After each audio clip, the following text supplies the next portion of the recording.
का जड़ कर्म चेतन बंधकारु कर्म के अवसान का कह कर स्वरूप यथार्थ जग का जो किया उपकार है उसके लिए जिन वाणी माँ को वंदना शत बार है वंदना शत बार है वंदना शत बार है।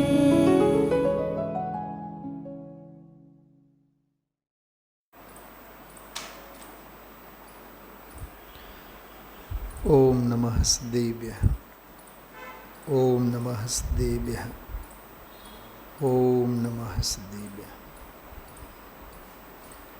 नमो अरहंताणं नमो सिद्धाणं नमो आयर्याणं नमो वज्रायाणं नमो लोये सव्वसावणं। मंगलं भगवान् वीरो मंगलं गौतमो गणी मंगलं कुन्दकुन्दार्यो जैनधर्मोऽस्तु मंगलम् सर्वमङ्गलमाङ्गल्यं सर्वकल्याणकारकं प्रधानं सर्वधर्माणां जैनं जयतु शासनं जैनं जयतु शासनम्। नमः समयसाराय स्वानुभूत्या चकासते चित्स्वभावाय भावाय सर्वभावान्तरच्छिदे अतंबने परमात्मा हो शांति सारे देश में है देशना सर्वोदय महावीर के संदेश में महावीर के संदेश में।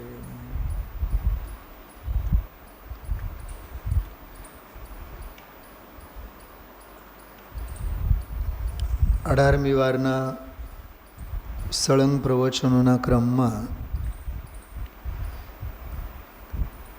84 પ્રવચનો ગઈકાલે પૂરા થયા. રાત્રે મેં સહેજ વાત કરી હતી રૂપક 84 લાખ યોનિઓમાંથી બચવા માટેનો એ એક પ્રવચન પૂરતું છે.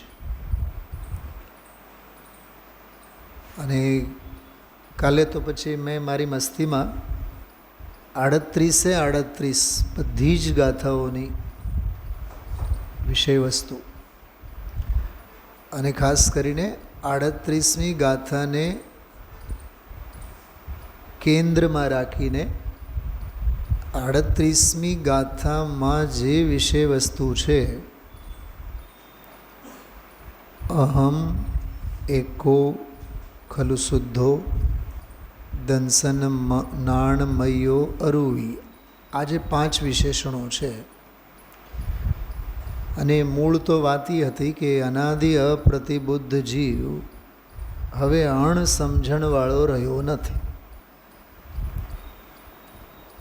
શું કીધું?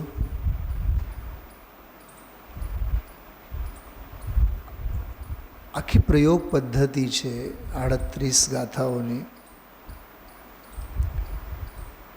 38મી ગાથામાં એ હવે સ્વરૂપ સંચેતન કરતો જીવ છે. કાલે આ વાતને હાઇલાઇટ કર્યા હતા. ઉત્થાનિકામાં એ વાત લખેલી છે કે હવે સ્વરૂપ સંચેતન કરનારો જીવ અથવા દર્શન જ્ઞાન ચારિત્ર રૂપ પરિણત એટલે પરિણમેલો એક કાળ એવો હતો એને દર્શન જ્ઞાન ચારિત્ર રૂપ પરિણમન નહોતો. એ કર્મ રૂપે પરિણમતો હતો, નો કર્મ રૂપે પરિણમતો હતો. સમજાય છે?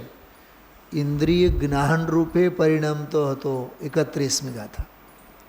ભાવેન્દ્રિય જ્ઞાન રૂપે પરિણમતો હતો અને ભાવેન્દ્રિયોના વિષયોમાં એકત્વ, મમત્વ, કર્તૃત્વ, ભોક્તૃત્વ, સ્વામિત્વ બુદ્ધિએ પરિણમતો હતો.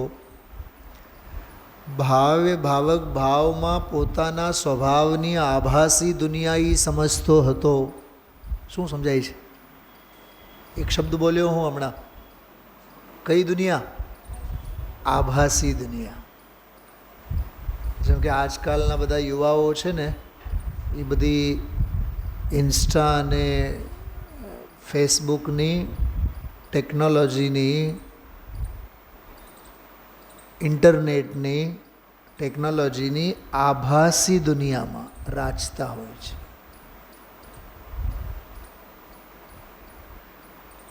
હવે એમાં કેવી કેવી છેતરપિંડી, કેવા દગા, આર્થિક, સામાજિક, આપણે છાપાઓમાં તો ચડેલા બધા ઘણા જોતા જ હોય છીએ. એ આભાસી દુનિયા છે, એ વાસ્તવિકતા નથી, યથાર્થતા નથી. તો અનાદિ અપ્રતિબુદ્ધ જીવ, સાંભળજો, સુખ શાંતિ સાતા માટે એ આભાસી દુનિયા સચિત અચિત મિશ્ર પરિગ્રહોને, સંયોગોને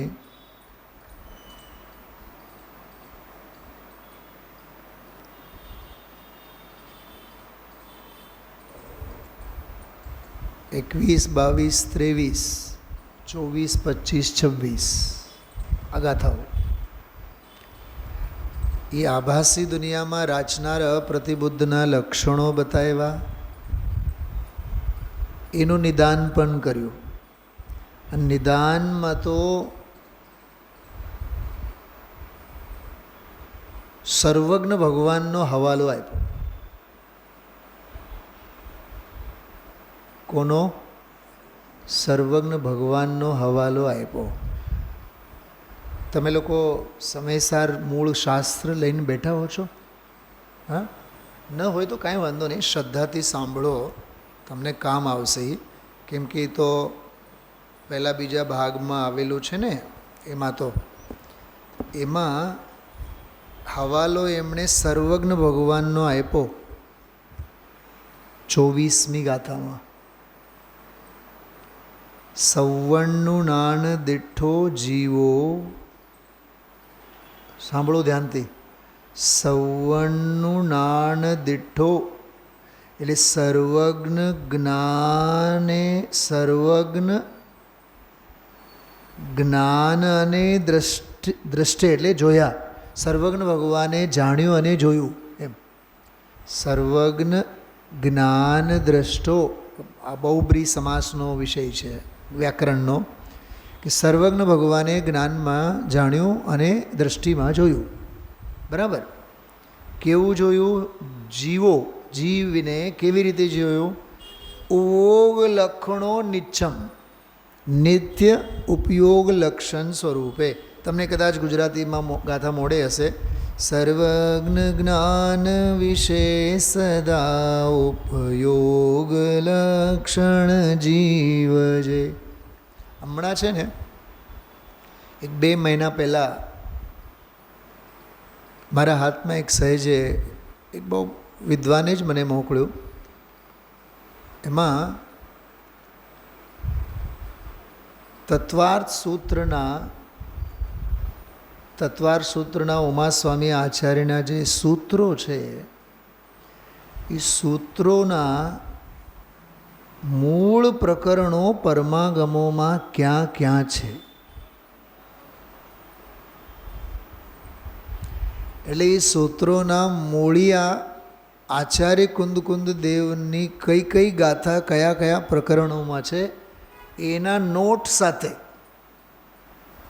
જેમ કે આ ગાથા છે ને, સર્વજ્ઞ જ્ઞાન વિશે સદા ઉપયોગ લક્ષણ જીવ છે. હવે આ આચાર્ય કુંદ દેવની ગાથા છે. 2000 વર્ષ પહેલાં. હવે એમના પટ્ટ શિષ્ય હતા ઉમાસ્વામી આચાર્ય. હવે એમણે 5મા અધ્યાયમાં તત્વાર સૂત્રમાં એક સૂત્ર બનાવ્યું, ઉપયોગો લક્ષણમ. હવે મનથી તો લખ્યું નથી, ગુરુ ગમથી જ પરંપરાએ એણે જે પકડ્યું એ એમણે એમાં ઉમેર્યું. સમ્યક દર્શન જ્ઞાન ચારિત્રાણી મોક્ષ માર્ગ 16મી ગાથાનો જ ભાવાનુવાદ છે. 16મી ગાથા દંસન નાન ચરિતમ સાહુ દવ્વાણી એ જે ગાથા છે એમ એકો એક ગાથાઓ. અચ્છા, તત્વાર્થ શ્રદ્ધાનમ સમ્યક દર્શનમ. બોલો તો એકવાર સૂત્ર બોલો મારી સાથે. તત્વાર્થ શ્રદ્ધાનમ સમ્યક દર્શનમ 13મી ગાથાનો અનુવાદ છે ને ગજબની વાત. હા, એટલે કહેવાનો અર્થ એવું છે, મને તો એમાં સેંકડો સૂત્રો છે, 357 સૂત્રો, પણ 100-150 તો મેં બધા સંદર્ભો વાંચ્યા. જ્યારે પણ આમ આનંદ આવે, મૂડ બને ત્યારે એમ થાય કે ઓહો હો, ગુરુ પાસેથી શિષ્યે કેવી રીતે વારસો સંઘરી લીધો છે. આને શિષ્ય કહેવાય. ગુરુ આવા કહેવાય કે જેના વારસાને, જેનો વારસો જ એવો હોય કે શિષ્યોએ સંસ્કાર વશાત આગળ લઈ જાય. લઈ જવાની લાયકાત શિષ્યની, પણ એવો માલ આપે એ ગુરુ ગંભીર વ્યક્તિત્વ. એમ એક તો વાત એ મારે કરવી હતી. તો સર્વજ્ઞનો હવાલો આપીને ઓલાને સમજાવ્યા. હવે ગણાયને તમને બધાને પણ કદાચ અનુભવ એવો હોય કે કોઈ આપણા ફેમિલી ડૉક્ટર હોય અને સારા એવા મોટા ઓપરેશન્સ થતા હોય અથવા મોટી કોઈ બીમારી હોય, અત્યારના જે પણ હાલના રોગો, એમાં એ થોડાક હેવાયા જેવા થઈ જાય ને ડૉક્ટર ઇન્દ્રભાઈ. તમે જોજો, તમારા અનુભવોને યાદ કરો. તો બીજી મુલાકાતમાં, ત્રીજી મુલાકાતમાં, ચોથી મુલાકાતમાં અથવા ગમે ત્યારે એ જ્યારે દવા અંગે આપણને લખી આપે, જો અનોળખી, જેને આપણે ઓળખતા ન હોય, સાવ રેગ્યુલર પેશન્ટ તરીકે આપણે ગયા હોય તો સીધા પ્રિસ્ક્રિપ્શન લખીને આપે. ઓળખીતા હોય, જાણીતા હોય, થોડાક હેવાયા હોય, લાગણીવાળા હોય તો એ એક એક દવા અંગે આપણને ડિટેલમાં સમજાવે.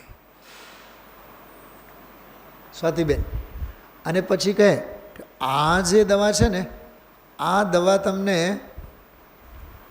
આખા રાજકોટમાં ક્યાંય નહીં મળે એમ કહે. અને એની અંદરની બધી ડિટેલ પણ કહે કે આનાથી તમને જરીક નિંદર આવશે, આને લીધે તમને જરીક આમ નબળાઈ લાગશે, પણ ગભરાવાનું નહીં.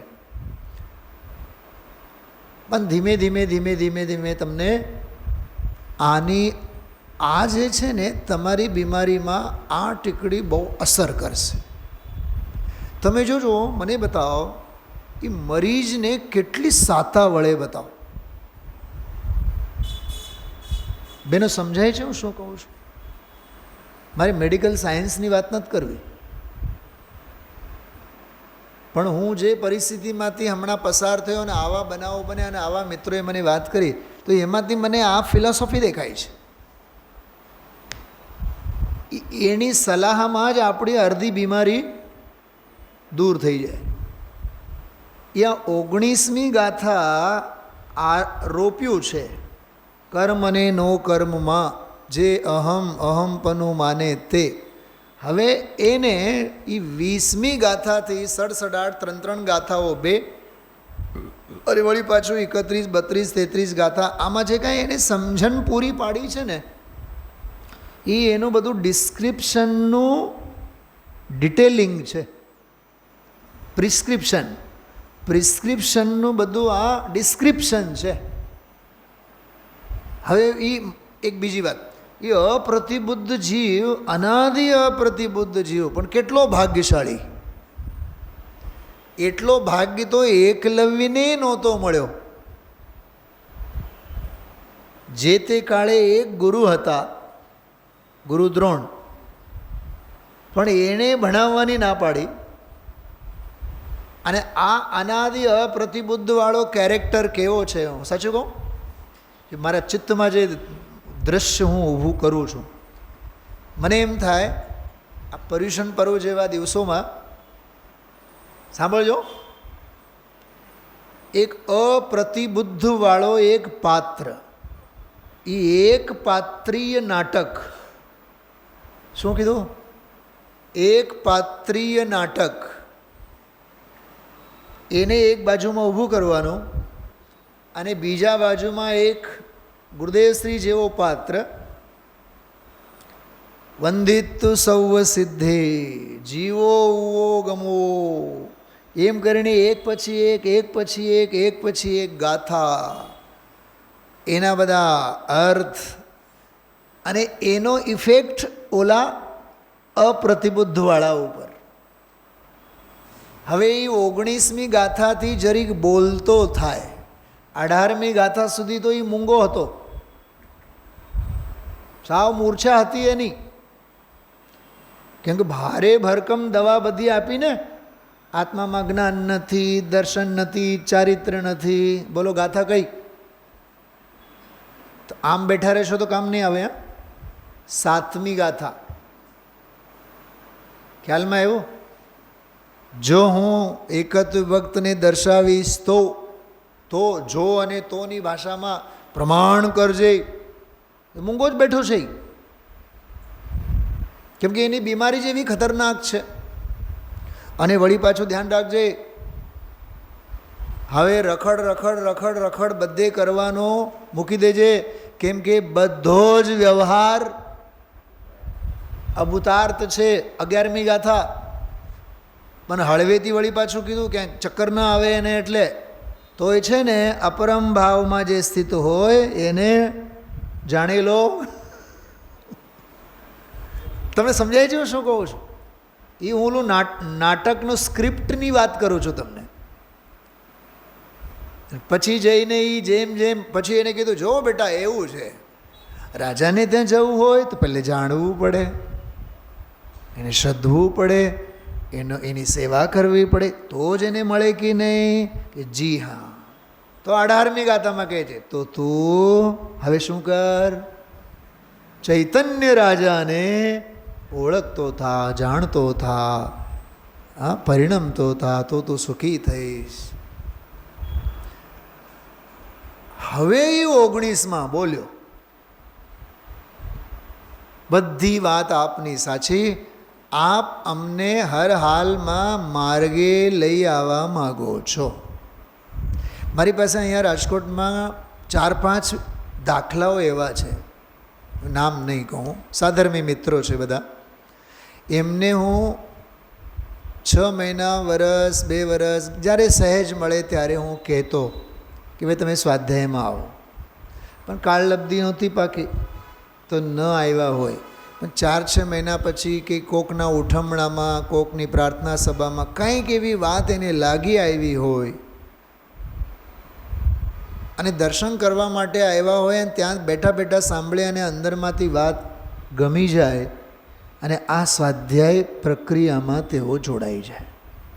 હવે એક સારી બાબતની નોંધ લેવી એ આપણી એક સાધર્મી તરીકે, પ્રવચન વાત્સલ્ય તરીકેનો એક અંગ, જો કે કમ્પલસરી નથી મારા માટે, છતાં સહેજે બોલાઈ જાય, સહેજે કહેવાઈ જાય, પ્રેરણા આપવામાં આવે. ભલે ને એ 6 મહિના પછી, વરસદી પછી, 2 વરસ પછી, જ્યારે જાગવું હોય ત્યારે, જાગ્યા ત્યારથી સવાર, અને એ માર્ગે આવ્યો હોય એનોય આપણને અહમ નહીં રાખવાનું, એ એના ભાગ્યે આવ્યો છે ભગવાન થવા માટે. સમજાણો? એ 19મી ગાથામાં એ બોલ્યો કે આપની વાત બધી સાચી, પણ આ જીવ અપ્રતિબુદ્ધ ક્યાં સુધી રહેશે, એ એનું વાક્ય છે. આચાર્ય એના મોઢામાંથી આવી ડાયલોગ ડિલિવરી કરાવી છે. કિયત્કાલ પર્યંતમ અપ્રતિબુદ્ધો, આ આત્મા ક્યાં સુધી અજ્ઞાની રહેશે? બોલ્યો ને, તો બોલે તો જ તો ભ્રમ ભાંગે કે નહીં? તો બોલવાનો. તમે લોકો બોલતા નથી.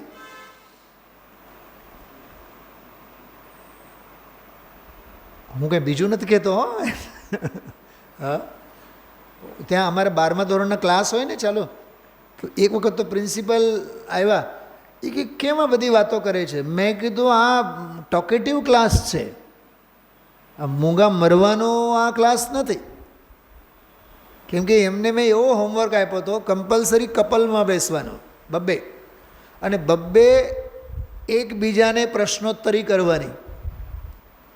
અને આ પાનામાં કેટલી લીટી આવી, કેટલા શબ્દો કેટલી વાર આવ્યા, કેટલા એમાં પોઈન્ટ આવ્યા, બધી નોંધ કરવાની. અને એકબીજામાં જોઈને જ નોંધ કરવાની. બોલો, સૌનો સાથ, સૌનો વિકાસ,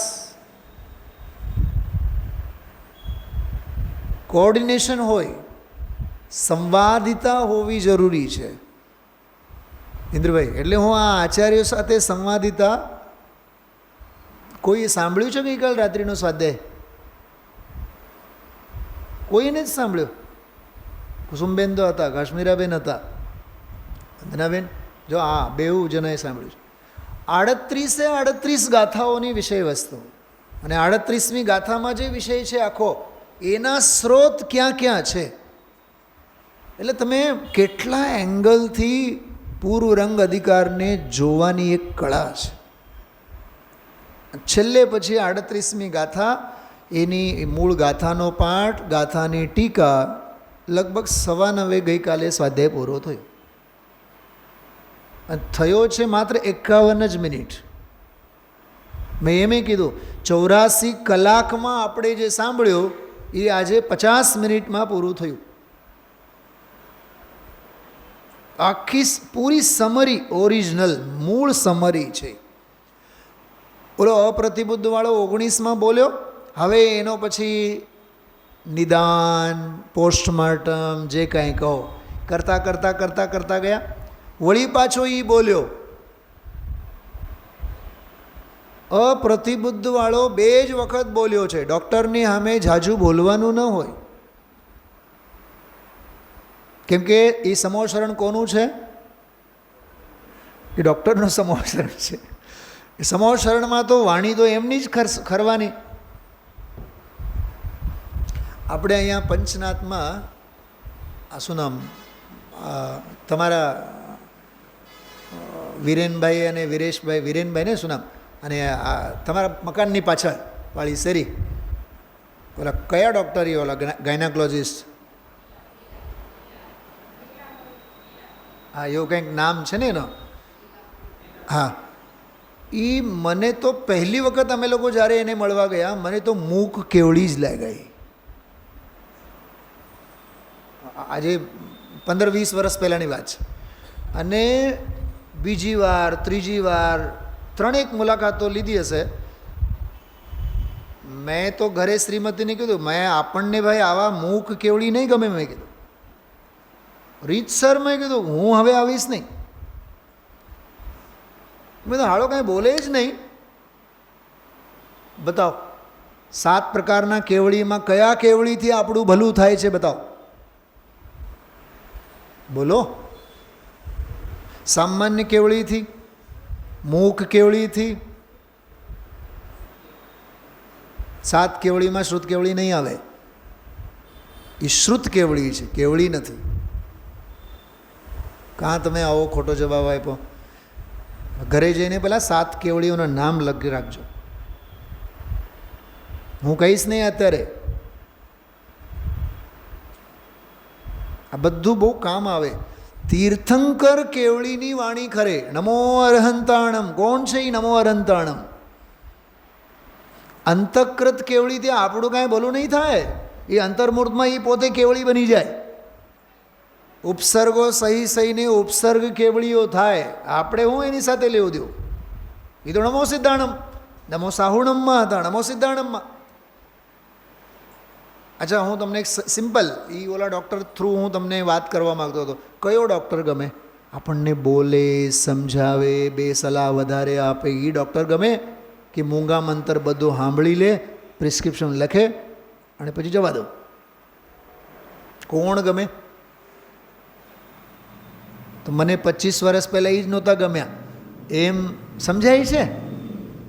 તો એ જીવ વળી પાછો બોલે છે, આ અપ્રતિબુદ્ધવાળો, કે અમને તો એવું લાગે છે આ બધો વિષય શરૂ થાય છે 27, 28, 29, 30 આ 4 ગાથાઓમાં. અમે તો ભાઈ જો દેહથી જુદો આત્મા અમને કોઈ દેખાતો નથી. તમે કહો છો બધી વાત સાચી, પણ અમે તો દેહને જ શું માનીએ છીએ? આત્મા માનીએ છીએ. અને અમે તો એવું સાંભળ્યું છે કે તીર્થંકર ભગવંતોના ગુણગાન, તીર્થંકર ભગવંતોની સ્તુતિ. તો જો દેહ જ આત્મા ન હોત તો પછી તીર્થંકર ભગવંતોની જે સ્તુતિઓ જે કરવામાં આવે છે તે બધે ખોટી ઠરે. થોડુંક સમજણ ધરાવતો થયો એ અપ્રતિબુદ્ધ એવો બોલ્યો, ત્યાં બરાબર આચાર્ય ઊભા થઈ ગયા કે ભાઈ સાહેબ, શહેરના વખાણથી, નગરના વખાણથી રાજાના વખાણ નહીં થાય. યાદ આવે છે? બરાબર. એમ દેહના વખાણથી તીર્થંકરના વખાણ ન થાય. એ ભગવાનના વખાણ નથી, દેહના વખાણ છે. એમ કરીને દેહ જુદો અને આત્મા જુદો એવો ભેદ જ્ઞાનની સંજીવની બુટી સમયસાર જેવી ગાથાઓમાં મૂકી છે પૂર્વ રંગ અધિકારમાં. નિજ કો નિજ પર કો પર જાન, જીવન થોડા રહા. એ આ પંક્તિ આ પૂર્વ રંગમાંથી નીકળેલી છે. અને પછી એને સમજાવ્યા કે ભાઈ દ્રવ્યેન્દ્રિય, ભાવેન્દ્રિય, ભાવેન્દ્રિયના વિષયો એમને જીત. પછી રહ્યું સયું જે મોહ હશે શ્રેણીમાં, સાધક દશામાં, ચારિત્રનો જે દોષ હશે એ 32મી ગાથામાં કીધું કે જીત મોહી બન. અને માત્ર ઇન્દ્રિયો, ભાવેન્દ્રિયો આદિકને જીતવાથી અથવા મોહને જીતવાથી, સાંભળજો, આ હું પહેલી વખત વાત કરું છું, હું 33મી ગાથા માટેની ભૂમિકા બનાવું છું. ઇન્દ્રિયોને જીતવાથી, ભાવેન્દ્રિયોને જીતવાથી, ઇન્દ્રિયોના વિષયોને જીતવાથી, સાંભળજો, જીતવાથી. ત્યાગવાની વાત તો 34માં કરશે, છોડવાની વાત, હજી તો જીતવાની વાત છે. માત્ર એમને જીતી લેવાથી ચારિત્રના દોષરૂપ ભૂમિકા પ્રમાણેની જે કષાયની ધારા છે, કર્મ ધારા છે, એને માત્ર જીતી લેવાથી તું વધી વધીને જઘન્ય અંતરાત્મા અને મધ્યમ અંતરાત્મા અને ઉત્તમ અંતરાત્મા બનીશ, પણ પરમાત્મા તો નહીં જ થાય. તો એના માટે અમારે શું કરવાનું? શું કરવાનું? મોહને જીતવાથી કામ નહીં થાય, મોહનો જડમૂળમાંથી ક્ષય કરવો પડે. 33મી ગાથા ખ્યાલમાં આવ્યું? ઓહો હો પ્રભુ એવું છે? તો પછી તમે અમને સમજાવો કે અમારા જીવનમાંથી જેટલી કલુષતા છે, જેટલા દોષો છે, ઇન્દ્રભાઈ સમયસાર સાથે રાખવાની ટેવ રાખો. ઓરિજિનલ ગ્રંથ એટલે હું બોલતો જાઉં ને એટલે થોડુંક એમાં જોવામાં તમને મજા આવે, ખરેખર તમને બહુ ગૂઢ અને ગંભીર રહસ્ય લાગશે. તો એ ત્રીજી વાર વળી પાછો બોલ્યો, તો પછી અમારે અમારા જીવનમાં સૌનું રાગનું, મોહનું જો એનો ત્યાગ કરવો હોય, એના માટે એ હવે ભણેલો અપ્રતિબુદ્ધ છે, એટલે એની ભાષામાં મેચ્યોરિટી આવી ગઈ.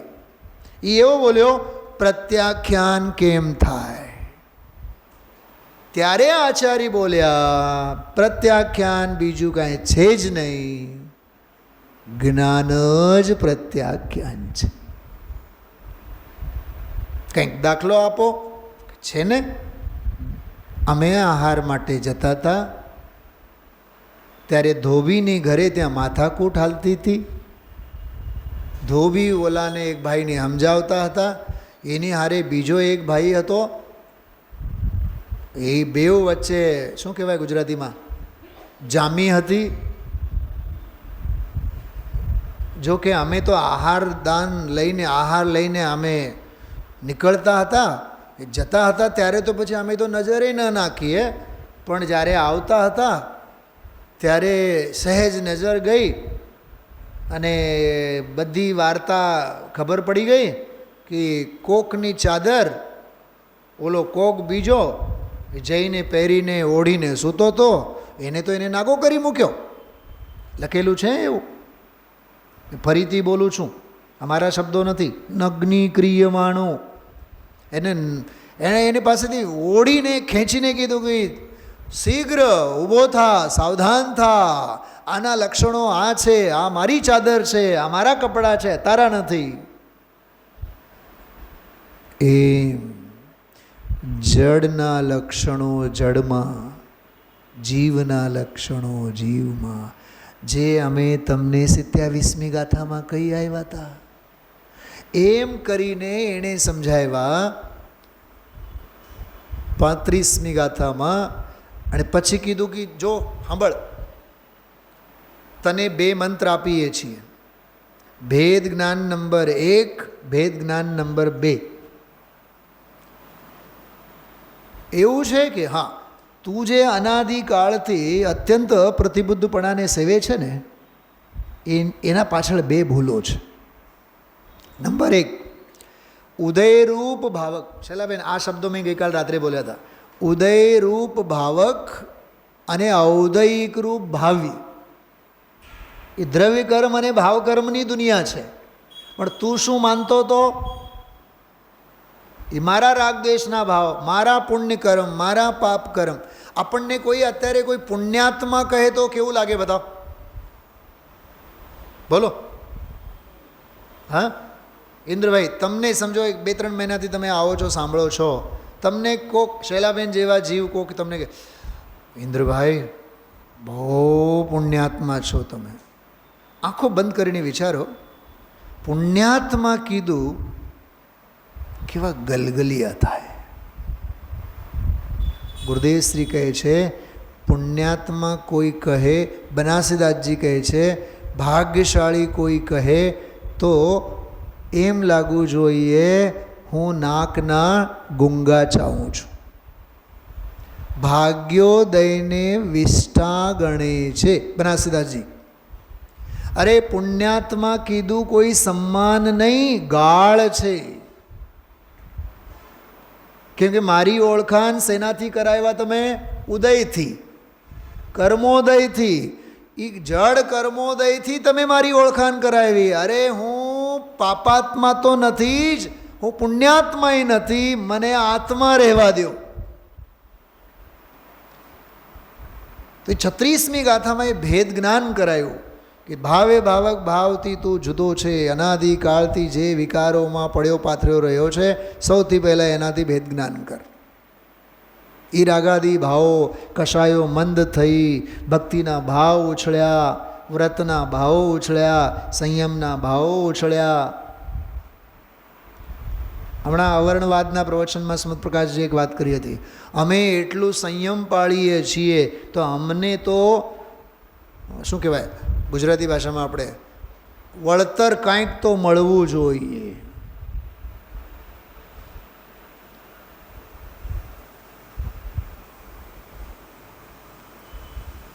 પહેલાં આપણે વર્ષોથી ગુણસ્થાનોના ક્લાસીસ ચલાવ્યા, ઘણા લોકો તમારામાંથી આવતા. ત્યારે એક જીવ, હું સ્ત્રી કે પુરુષ નહીં કહું, એક જીવ મને કહે સોનગઢ બસ જવાની છે પંડિતજી. હા, તો અમને પાસ અપાવો ને, અમે આટલા વર્ષોથી ક્લાસમાં આવીએ છીએ. તો તમે ક્લાસમાં આવીને વર્ષોથી કેવી ગ્રંથિ બાંધી રાખી છે ચિત્તમાં? બોલો, અમને સુવિધા આપો. પંકજભાઈ ડાયમંડના વેપારી, શાંતિભાઈના દીકરા, શાંતિભાઈ તો રહ્યા નહીં હવે. શાંતિભાઈ કરોડોપતિ, અબજોપતિ ત્યારે. ગુરુદેવશ્રી જતા તો એમને ત્યાં ઉતરતા મુંબઈ. એ શાંતિભાઈ જયપુર ઓગસ્ટના શિબિરમાં આવતા તો અમે લોકો તો છોકરાઓ તો વ્યવસ્થા તો ત્યાં કંઈ હતી નહીં, સગવડ તો હતી જ નહીં, રૂમ આ તે બધા કંઈ હતા જ નહીં. બસ 5 રૂમ 25 વિદ્યાર્થીઓ માટે, બીજા 5 રૂમ 25 વિદ્યાર્થીઓ માટે, બીજી 2-3 રૂમો જ હતી નીચે. એમાં કોક ચોકીદાર અને આન તેન રહેતા. એટલે આ મહેમાનોને રોકાવા માટે જગ્યા જ નહોતી ત્યાં. કાં તો હોલમાં નીચે ઉતરે, અડધો હોલ પ્રવચન માટે અને અડધો હોલમાં જ ઉતરે, કોઈ ઉતારા માટેની વ્યવસ્થા જ નહોતી. કેટલાક કરોડપતિઓ પછી હોટલમાં ઉતરતા.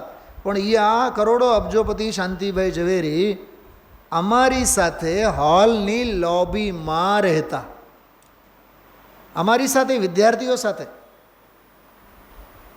પણ એક સ્વાધ્યાય નહીં મૂકે, એક પ્રવચન નહીં. બોલો, ગુરુદેવશ્રીએ જેના હજારો વખત નામ લીધા હોય, ગુરુદેવશ્રીના એક અંતેવાસી તરીકે એણે શીખ્યા હોય, ભણ્યા હોય, એ જીવમાં સરળતા કેટલી તમે બતાવો.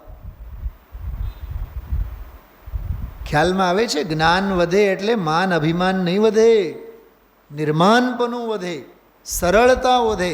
અને સરળતા એ સૌંદર્ય છે. સરળતા નથી તો આડોડાઈ છે, અને આડોડાઈના ફળ તો ગુરુદેવશ્રી કહે જ છે, પશુ ગતિ છે, ઢોર ગતિ છે. તો ભાવે ભાવક ભાવથી ભેદ જ્ઞાન કરાવ્યા 36મી ગાથામાં. ભેદ જ્ઞાન નંબર 1.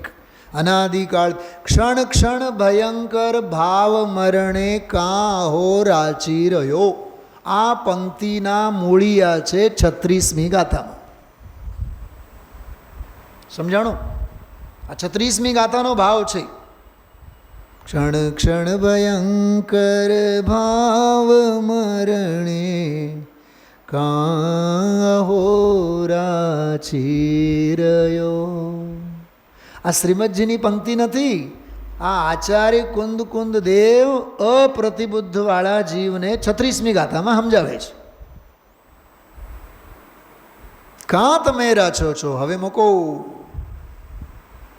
હાથ જોડીને એને સ્વીકાર કરી લીધો. જી સાહેબ, હવે અમે કોઈ પણ કશાય ક્લેશમાં, અસંખ્યાત લોક પ્રમાણ, હવે પરલક્ષી પરભાવોમાં અમે હવે કર્તાપનું ભોગતાપનું સેવીએ નહીં. પ્રભો હજી કાંઈક આપ ફરમાવો. સાંભળો, પ્રભો હજી કાંઈક ફરમાવો.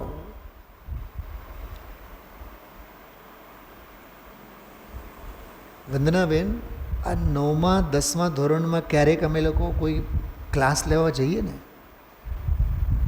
તો ઘડિયાળ હોય, આપણને ખ્યાલ હોય 1-8 મિનિટ બાકી છે, અને પૂરું કરીને આપણે નીકળીએ. છોકરાઓ શું કહે ખબર? સર હજી 1 મિનિટની વાર છે. અને ઘણીવાર તો એવું થાય, બેલ પડે આપણને ખબર ન હોય, આપણે આપણી મસ્તીમાં હોય, બીજા ટીચર બહાર આવીને ઊભા હોય. છોકરાઓ કહે પણ નહીં કે સર આવીને બહાર ઊભા છે. ઓલા દાંત કાઢી જોઈને ત્યારે આપણને ભેદ જ્ઞાન થાય. પછી આપણે ઠપકો આપીએ ને, તમે લોકો કાં કીધું નહીં બેલ પડ્યો હોય? સર એ તો મજા આવતી હતી આપણે. આ રોજના અનુભવોની વાત કરું છું હું તમને. એમ 36મી ગાથામાં ભેદ જ્ઞાન કરાવ્યા. બોલો, હાથ જોડીને હવે તો પલોઠી વાળીને બેસી ગયો, બેસી જ ગયો ચરણોમાં. પ્રભુ હજી કાંઈક સંભાળો, હજી કાંઈક તમે અમને સમજાવો. તો ભાવે ભાવક ભાવોથી ભેદ જ્ઞાનવાળી તને મંજૂર કે મંજૂર? હજી એક ઝીણી વાત સાંભળ, સૂક્ષ્મ વાત સાંભળ. હવે તારો માઇક્રો ઓપરેશન કરી નાખશું. તું જ્ઞાન સ્વભાવી છે કે હા? તો તારા જ્ઞાનમાં દુનિયાભરના બધા જ્ઞેયો જણાય છે? હા. તો જે જ્ઞેયને જાણે છે ત્યાં તું આ મારું અને તારું, સારું અને ભલું, ખરું અને ખોટું, શા માટે જ્ઞેય ભાવોમાં તું એકત્વ મમત્વ બુદ્ધિ કરે છે?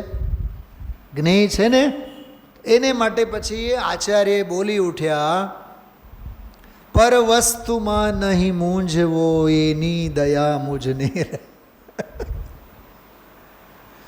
હર્ષાબેન, આ પંક્તિ ક્યાં લખેલી છે?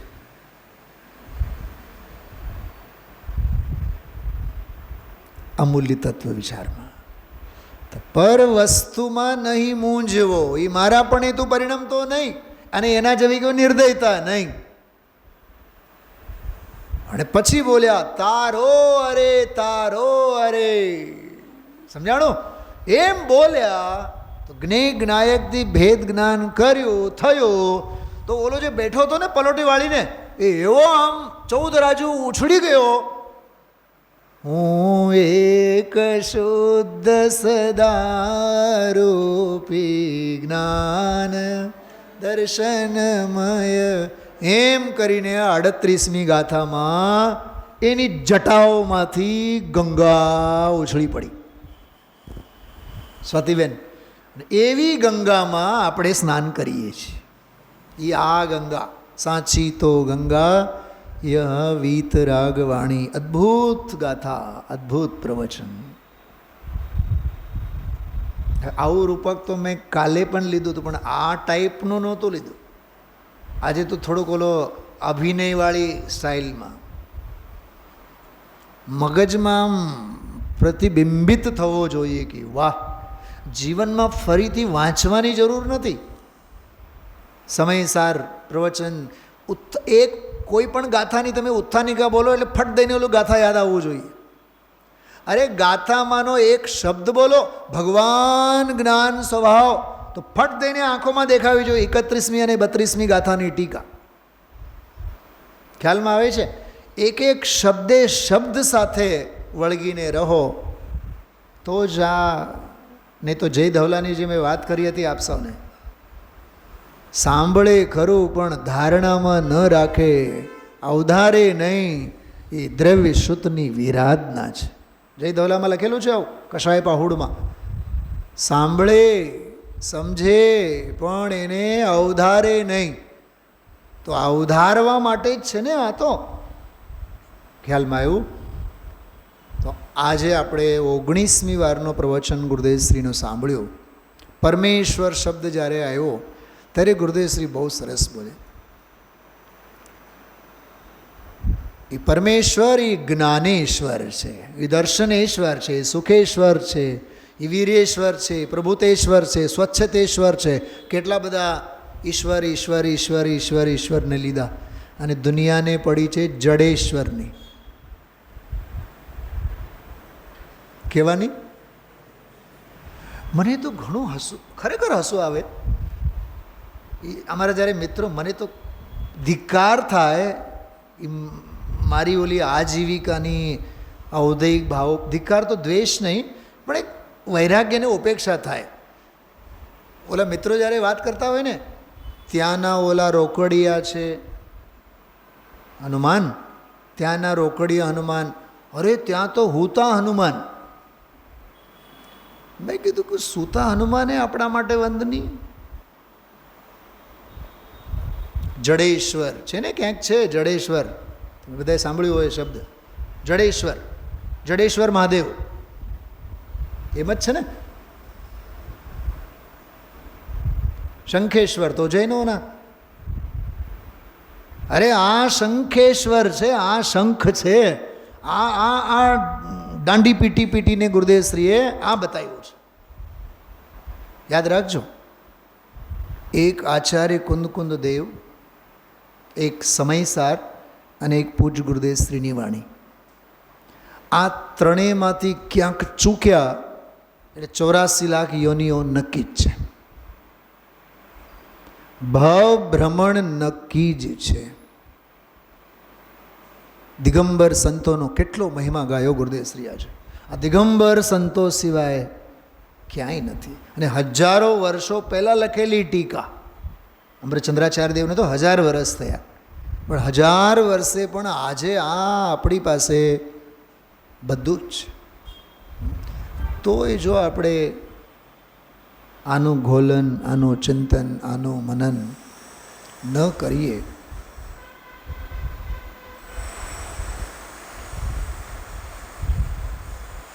આડત્રીસમી ગાથામાં સૌથી પહેલા શબ્દ કયું છે? સૌથી પહેલો શબ્દ હું. પ્રાકૃતમાં અહમ. હવે અહમની વ્યાખ્યા ગુરુદેવશ્રી લગભગ 20 મિનિટ કરી. હું આ પ્રગટ જ્યોતિ સ્વરૂપ, ચિન્માત્ર જ્યોતિ સ્વરૂપ, પ્રત્યક્ષ પોતાથી જ જાણવામાં આવતો. એ જે પંક્તિ છે ને અહમવાળી, જે વ્યાખ્યાવાળી, આજે 109 નંબરનો પ્રવચન હતો ગુરુદેવશ્રીનો. એ ગઈકાલનો 108 નંબર, ગઈકાલનો નહીં પણ ઓલા 19મી વારના 108 નંબરના પ્રવચનમાં છેલ્લી અડધી કલાક અહમની વ્યાખ્યા કરી છે ગુરુદેવશ્રીએ. અને આજે 5 વિશેષણો લઈ લીધા છે. અહમ એટલે હું, અસ્તિત્વની વાત છે. એ આસ્તિક્યની સ્થાપના છે. એમાં આસ્તિક્ય ભાવની સ્થાપના એ હુંના વિશેષણમાં. અને પછી હું એક, પછી શુદ્ધ, પછી દર્શન જ્ઞાનમય અને અરૂપી. અને અરૂપીમાં માત્ર રૂપ વિનાનો અરૂપી એમ નહીં, એમાં 5 બોલ બીજા છે. સ્પર્શ રસ ગંધ વર્ણ, 5 ઇન્દ્રિયોના વિષયોથી રહિત. મેં ગઈકાલ રાત્રે ઇશારો કર્યો હતો. એ અરૂપીવાળો બોલ સમજવો હોય તો 49મી ગાથામાં આવેલા અરૂપીના બોલ વાંચવા, અવ્યક્તના બોલ વાંચવા, તો જ એ અરૂપીવાળો વિષય ખ્યાલમાં આવે. જો હાથો હાથ 1 મિનિટમાં હું તમને વાંચી બતાવું થોડોક, કેમ કે વિષય સાથે છે એટલે. બાકી તો એ બધો વિષય ખૂબ આત્મસાત કરવા જેવો છે. સાંભળજો, અરૂપી એટલે કેવો એમ કેટલું સરસ લખેલું છે. જો પહેલાં જ બીજા જ બોલમાં છે, 6 બોલ છે. અરૂપીના 6 બોલ છે. 99 નંબરનું પાનું સમયસારમાં 99.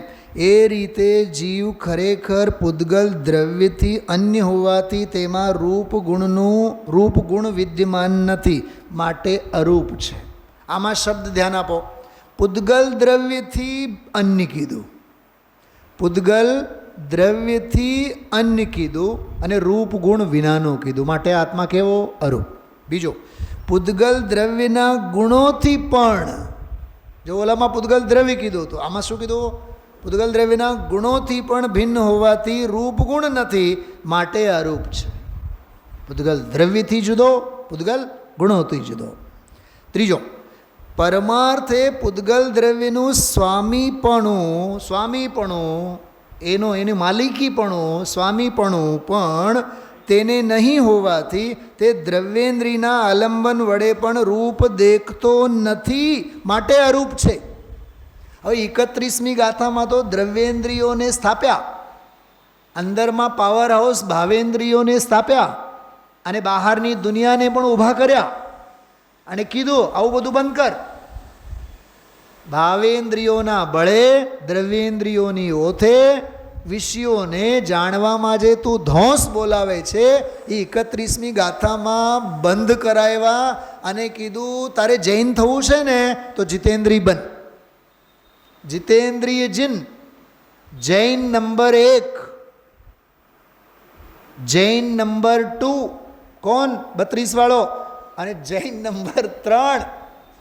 હા, અને ત્રણેયનું મિશ્રણ થયા બાદ 38મી ગાથામાં સંપૂર્ણ જૈનપણું, એ ભાવ જૈનપણું એનું થયું. તો આચાર્ય પાસે આવેલો તો જૈન જ હોય ને. સમયસાર સાંભળવા માટે આચાર્ય કુંદકુંદ દેવના ચરણોમાં આવેલો તો ઓલો અપ્રતિભૂત જૈન જ હતો ને? નહીં, અજૈન હતો. કોણ હતો? એ અજૈન હતો. અને અજૈન હતો એટલે તો મૂર્ખાઈના પ્રશ્નો કરતો, અને એના અજૈનપનાના બ્લોકેજને ધોઈ નાખ્યા, નળીઓ બધી સાફ કરી, અને આજકાલના સાયન્સની ભાષામાં કહીએ બધે સ્ટેન્ડ મુકાવ્યા.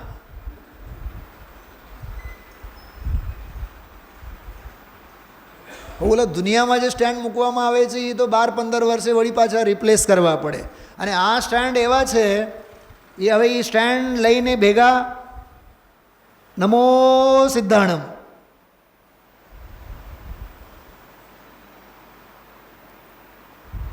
ફરીથી અપોઇન્ટમેન્ટ જ નહીં. કેવું સરસ છે આ, બરાબર. ત્રીજો બોલ.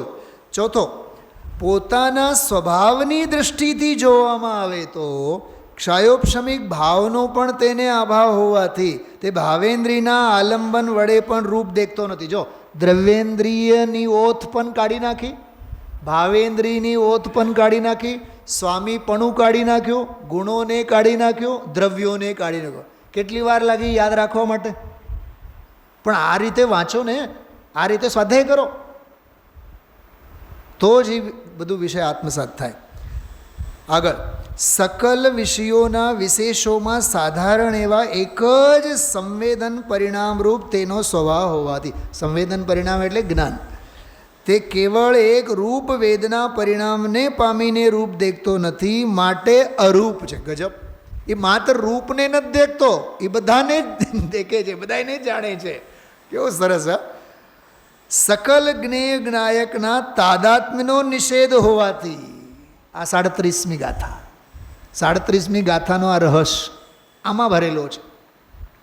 સકલ જ્ઞેય જ્ઞાયકના તાદાત્મ્યનો નિષેધ હોવાથી રૂપના જ્ઞાન રૂપે પરિણમતા. જો સાંભળો, રૂપના જ્ઞાન રૂપે, ખરેખર તો રૂપના જ્ઞાન રૂપે નહીં, જ્ઞાનના જ્ઞાન રૂપે. રૂપના જ્ઞાન રૂપે તો કહેવાની વાત છે. અચ્છા, જ્ઞાનના જ્ઞાન રૂપે પરિણમે છે, એ સદ્ભુત વ્યવહાર છે. રૂપના જ્ઞાન રૂપે પરિણમતા છતાં પણ પોતે રૂપ રૂપે, શું શબ્દ બોલ્યા? રૂપ રૂપે પરિણમતો નથી, માટે અરૂપ છે. મને એમ થતું, હા, આજે કદાચ ઓલો અરૂપીવાળું બોલ આવશે તો ગુરુદેશ લેશે, પણ ન લીધું. કાલે પરમ દિવસે સૌભાગ્ય છે. આજે ટ્રેલર જોઈ લીધા છો, પિક્ચર પછી જોઈ લીજો. ધ્યાન રાખજો, સમયસાર સાથે રોજ સમયસાર ઓરિજિનલ ગ્રંથ સાથે લઈને બેસતા જજો, તો તમને આ બધું ખ્યાલમાં આવે.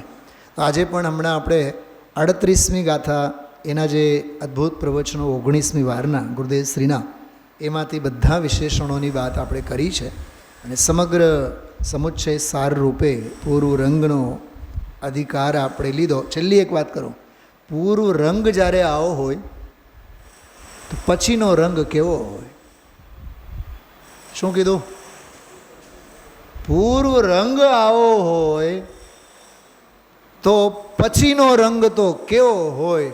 પછી તો સાધી અનંતાનંત સમાધિ સુખ. ઓમ નમઃ સદેવ. અહોપકાર જિનવરનો કુંદનો ધ્વનિ દિવ્યનો, જીન કુંદ ધ્વનિ આપ્યા, અહો આ ગુરુ કહાનનો, જાવાણી કે જ્ઞાન તે સુઝેલો કાલો, સોવાણી મસ્તક નમો સદા દેત હું રો. બલિદાસ સ્વામીજીની વાણી માતનો.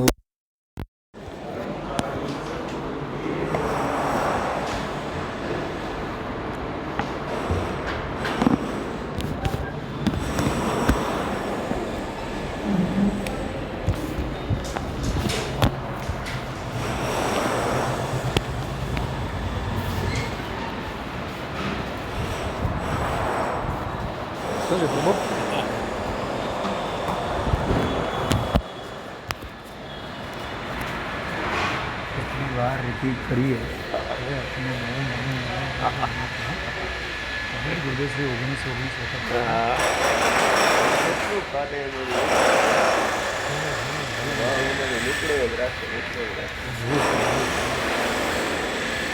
સૌભાગ્ય આવું બધું મળ્યું છે.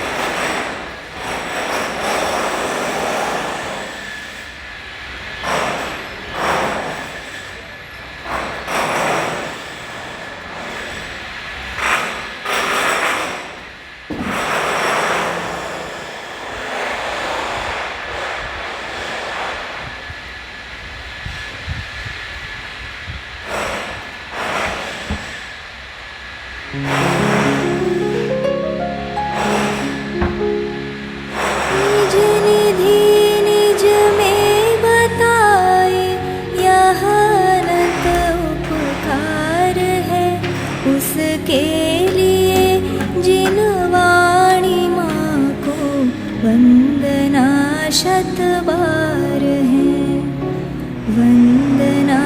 शत बार है, वंदना शत बार है।